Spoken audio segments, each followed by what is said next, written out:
Welcome back दोस्तों, आपका स्वागत है हमारे एक्सपर्ट एजुकेशन एंड इंस्टीट्यूट में। आज के हम वीडियो में समझने वाले हैं कि हम माइक्रोसॉफ्ट एक्सेल के अंदर किस प्रकार के फॉर्मेट के द्वारा हम पेज की प्रिंटिंग कर सकते हैं।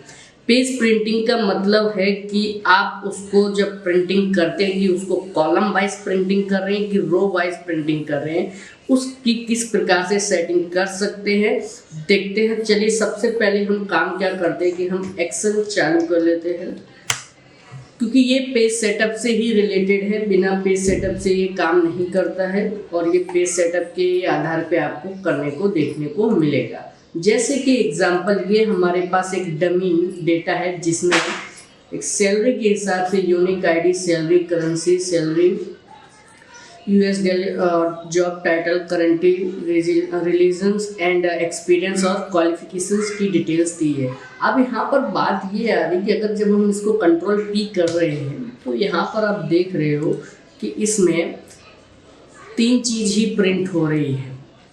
अब तीन चीज़ के बाद अगर जब मैं नेक्स्ट पेज क्लिक कर रहा हूँ तो फिर उसके नीचे का ही सेक्शन प्रिंट हो रहा है, फिर क्लिक कर रहा हूँ तो उसके नीचे का ही सेक्शन प्रिंट हो रहा है। लेकिन यहाँ पर उसके जस्ट बाजू का जो ऑप्शन है, job title, country, religion and experience और क्वालिफिकेशन, ये चीज़ यहाँ पर प्रिंट नहीं हो रही है। तो ये ऐसा क्यों हो रहा है, इसका रीज़न क्या है? इसका रीज़न जानने के लिए आप एक सिंपल सा काम कर सकते हैं कि आप व्यू ऑप्शन में आके पेज ब्रेक प्रीव्यू पे आप क्लिक कीजिए। तो अगर आप यहाँ देख रहे होंगे तो यहाँ पर देखो हल्का हल्का आपको पेज 1 लिखा हुआ दिखाई दे रहा होगा और यहाँ पे पेज 42 लिखा हुआ है।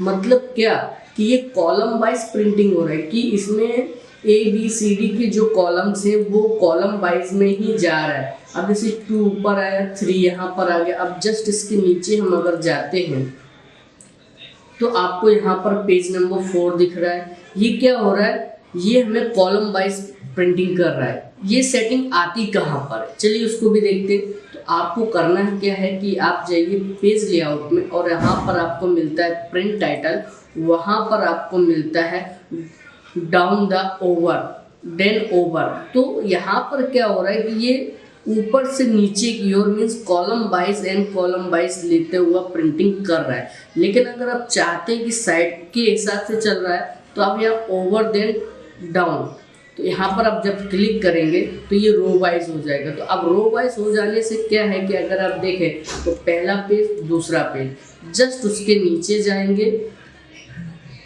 तो आपको तीसरा पेज और चौथा पेज रो वाइज वो पेपर को प्रिंट कर रहा है। तो इससे क्या है कि ये आपका एकदम परफेक्टली प्रिंट हो रहा है। लेकिन इसमें एक और समस्या आ रही थी कि जब हम इसको प्रिंट कर रहे हैं तो इसमें हेडिंग आ रही है जो आपकी हेडर अपने रखी है। तो पहले पेज की हेडिंग, दूसरे पेज की हेडिंग, ये तीन तो आपको मिल रही है। लेकिन जब हम तीसरा पेज प्रिंट कर रहे हैं तो वो हेडिंग्स क्या हो रही है, गायब हो रही है। तो उनको भी हमें साथ में चाहिए। तो रिपीट द हेडर, इससे भी रिलेटेड मैंने ऑलरेडी वीडियो बना के डाला हुआ है, उसकी भी लिंक आपको डिस्क्रिप्शन में मिल जाएगी।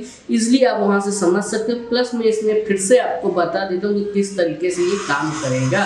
तो आपको करना क्या है कि पेज प्रिंट टाइटल पे क्लिक करना है और यहाँ पर आपको मिलता है प्रिंट एरिया, ओके ना, और यहाँ पर मिलता है रोज टू द रिपीट टॉप। तो इसमें आपको कर्सर रख के और जो चीज़ हमें रिपीट करवानी है उसे सेलेक्ट करके उसे ओके कर देना है। जब आप इसका प्रीव्यू देखेंगे और पहला पेज, दूसरा पेज, तीसरा पेज, तो आप देखेंगे वो हेडिंग आपको बार बार रिपीट होते हुए नजर ही आएगी।